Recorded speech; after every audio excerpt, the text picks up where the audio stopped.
உங்கள் வீட்டிலேருந்து உங்கள் அம்மா உங்கள் அப்பா உங்கள் அண்ணன் உங்கள் அண்ணி குழந்தைங்கள்லாம் வர்றாங்களாம். எதுவும் வாங்கணுமா? அவங்க வீட்ல இருந்து யாராவது வந்தா மட்டும் அதை வாங்கு இதை வாங்கு அதை செய் இதை செய்யணும் உயிரை வாங்குறாருல. இன்னைக்கு மாட்டினாரு.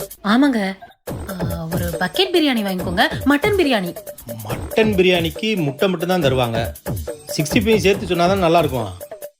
ஆடு அதுவா வந்து மாட்டுது. ஆமாங்க, 65 சொல்லிருங்க, 2 கிலோ. அப்படியே ஃபிஷ் ஃப்ரையும் சொல்லிருங்க. ஏங்க குழந்தைங்கலாம் பிரியாணி சாப்பிட மாட்டாங்க, அவங்களுக்கு சிக்கன் நூடுல்ஸ் சொல்லிடுறீங்களா? குழந்தைங்கன்னு சொல்கிற, ஐஸ்கிரீம் வேண்டாமா? ஆமாங்க ஐஸ்கிரீமும் சொல்லிருங்க. சரி மச்சான், கேட்டுச்சா? வரும்போது இதெல்லாம் வாங்கிட்டு வந்துருங்க.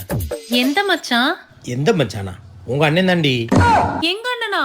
அவன் தாண்டி வரும்போது ஏதாவது வேணுமா சொல்லுங்க, வாங்கிட்டு வர்றேன். நீங்கள் ஏன் மாப்பிள்ள அலையிறீங்க அப்படின்னு சொன்னான். வேற எதுவும் வாங்கணுமா சொல்லு. மச்சான் பேரு மதுரை.